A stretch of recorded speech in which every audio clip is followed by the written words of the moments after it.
বালিশের সাথে মাথা দিয়া চিন্তা করিয়েন সিরাজে কি বইলা গেল। আবার আগামী বছর দাওয়াত দিবেন আমাকে, এই জন্য আমি কথাগুলো বলতেছি না। এই মাঠে প্রায় কত 5 বছর মনে হয়, 5 বছর বয়ান করতেছি মাঠে। আবার আগামী বছর দাওয়াত দিবেন, এজন্য কথা বলতেছি না। আল্লাহর কসম, আল্লাহর কসম, নিজের জীবনকে পরিবর্তন করেন। বালিশের সাথে মাথা দিয়া চিন্তা করিয়েন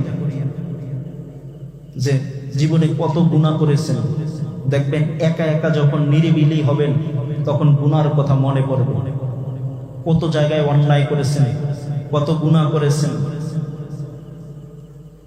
তখন আল্লাহর কাছে তওবা করিয়েন। অতিও গভীর হয় রজনী যখন, নীরবে প্রভুর নাম ডাকিও তখন। প্রভুর করুণা যদি পাইবারে চাও, গভীর রজনীতে উঠে আমার প্রভুর নাম লও। গভীর রাতে আল্লাহর কাছে ক্ষমা চাইবেন, গভীর রাতে আল্লাহর কাছে বলবেন। দুনিয়ার জমিনে আপনার আপন বলতে কেউ নেই, সবাই স্বার্থের জন্য আপন।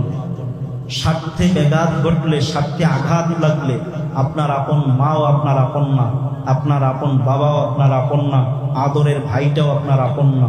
স্বার্থে যদি আঘাত লাগে, স্বার্থ ছাড়া দুনিয়ায় কেউ না। এজন্য স্বার্থ ছাড়া একমাত্র আপন আমার মাওলা। কথা বলেন ঠিক কিনা?